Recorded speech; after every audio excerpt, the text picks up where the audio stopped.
Okay, let's talk about working with jump rings. Jump rings are one of the integral items in jewelry making. Pretty much everything is attached or connected with a jump ring mechanism. A jump ring is simply just that, a round of wire with a split at the top.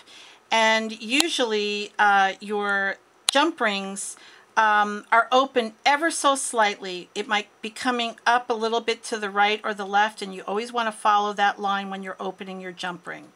So I'm going to point out the tools in the Jolie's Jewels line that work the best for working with jump rings. First, on my left is the bent nose plier. It has a green crystallite crystal on it with Swarovski, which is great and also good for identifying your tool. And then I also have the chain nose plier, which has a light rose crystallized Swarovski element attached to it. The reason I showed them in the left and the right is that I'm right-handed, so I use my chain nose in my right hand, and I use the bent nose in my non-dominant hand, which is my left. And because pliers should be used as an extension of your hands, you use the plier to pick up your ring. And here I've picked up the, using the chain nose, the jump ring in my right hand, I'm picking up the bent nose and turning the angle so that's pointing up, because I want to then grab it flat in that, on that side.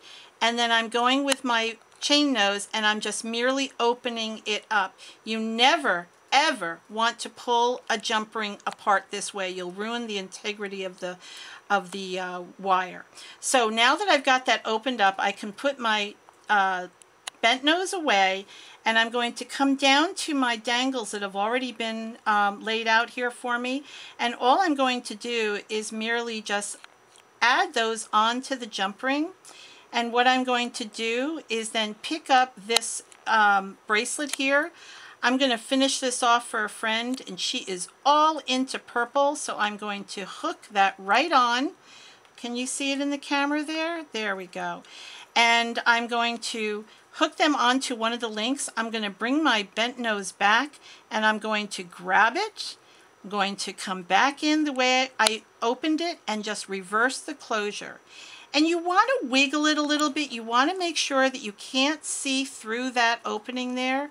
And when you're all done, you have attached those dangles onto the bracelet, and you have done your first step with jump ring construction.